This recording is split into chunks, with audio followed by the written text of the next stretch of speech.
Praise the lord అండి. ప్రభు అయిన యేసుక్రీస్తు నామంలో ఈ ఉదయకాలపు శుభాభివందనములు మీకు అందరికీ తెలియజేస్తున్నాం. మీరంతా ఎలా ఉన్నారండి?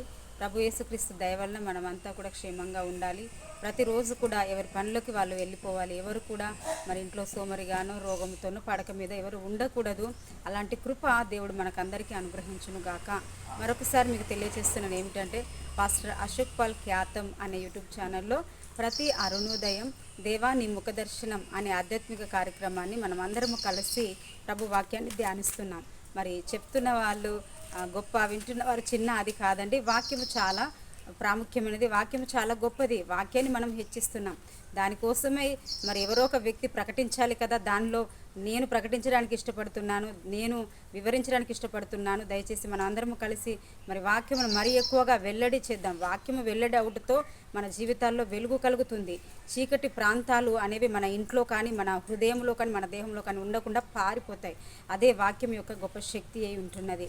ఈ ఉదయకాల సమయంలో మనకు కావాల్సిన శ్రేష్టమైన వాక్య భాగాన్ని మనం చూద్దాం. మరి 117వ కీర్తన బైబిల్లో అతి చిన్న అధ్యాయములో మరి 2 వచనాలు మాత్రమే ఉంటాయి. దాన్ని ఒకసారి ఈరోజు మనం చూద్దాం. యెహోవా కృప మన ఎడల హెచ్చుగా ఉన్నది, ఆయన విశ్వాస్యత నిరంతరము నిలుచును. కాబట్టి సమస్త అన్యజనులారా యెహోవాను స్తుతించుడి, సర్వజనములారా ఆయనను కొనియాడుడి, యెహోవాను స్తుతించుడి. ఆమేన్. యెహోవా కృప మన ఎడల హెచ్చుగా ఉన్నది అని మొదటి లైన్లో మనం చూస్తున్నాము. ఆయన కృప లేనిదే మనము జీవించలేమనండి. కృపను గూర్చి దైవజనుడు మరి హోసన్న మినిస్ట్రీస్ ఏసన్న గారు ఎంత అద్భుతమైన పాటలు రాశారండి. ఆయన పాటలు వింటుంటే ఎంతో ఆదరణ కలుగుతుంది. కృపను గూర్చి ఆయన పాటలు వింటుంటే ఎంతో దుఃఖము కలుగుతుంది. దేవుని హత్తుకోవాలి, దేవుడికి దగ్గర అవ్వాలనిపిస్తుంది. ఏసన్న గారి పాటలు విన్నప్పుడు నిజముగా ఆయన గారు ప్రభు సన్నిధికి వెళ్ళిపోయిన ఆయన పాటలు సజీవముగా వేలాది మంది, లక్షలాది మంది, కోట్లాది మందిని ఆదరిస్తున్నాయి పాటలు. కృప ఎంత గొప్పదండి. కృప తల్లి ఒడిలో ఉన్నట్టుగా నెమ్మదిని ఇచ్చేది కృప.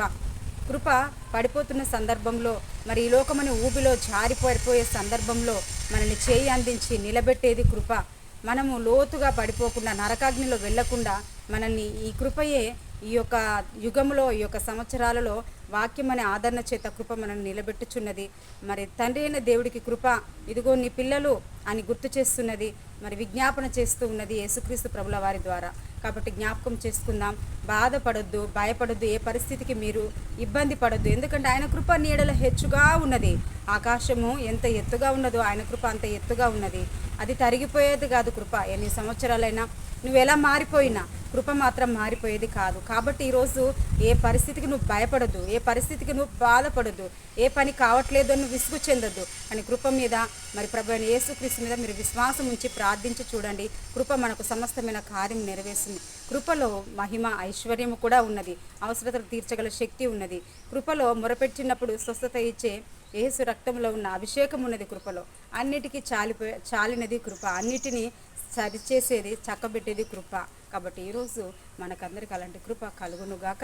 మీకు ఎంతమందికి 117వ కీర్తన వస్తుందండి? టైపింగ్ చేయాలి దయచేసి. మరి ఎంతమంది టైపింగ్ చేస్తారో, మరి ఎన్ని విషయాలు నేను అడుగుతున్నానో, ఎన్ని కంటదగా నేను చెప్తున్నానో.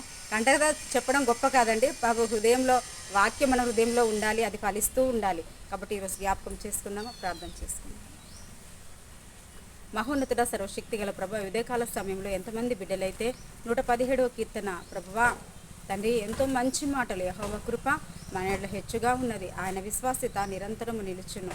కాబట్టి సమస్త అన్యజనులారా యెహోవాను స్తుతించండి, సర్వజనములారా ఆయన కొనియాడుడి, యెహోవాను స్తుతించండి. ఎంత మంచి మాటలు. ఈ లోకమంతా ఒక రోజున దేవుడి అక్కరలోకి, దేవుడి అవసరతం అని రాబోతుంది నాయన. దానికంటే ముందుగా మీరు మమ్మల్ని ఏర్పాటు చేసుకున్నారు. లోకమందరికీ కూడా దేవుడి అవసరత కలగబోతుంది. అందరూ ప్రభువు నామంలో అయ్యా తన ప్రతి మోకాలు యేసు నామంలో వంగబోతుంది, ప్రతి నాలుక యేసే దేవుడిని ఒప్పుకొనబోతుంది. కాబట్టి ఈ దినం ఎంతమంది బిడ్డలైతే ఈ ప్రార్థనలు ఏకీభవిస్తున్నారో వారికి కృప కలుగును కాక.